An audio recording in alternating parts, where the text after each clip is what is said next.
Dua bus TNI AL terobos palang pintu rel kereta, nyaris ditabrak lokomotif.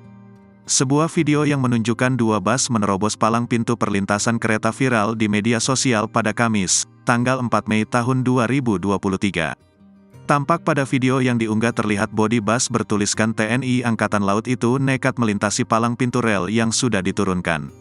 Terlihat pengendara lain tertib menunggu untuk mendahulukan kereta yang akan lewat.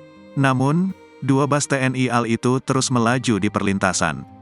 Terdengar suara klakson nyaring dari lokomotif yang akan melintas.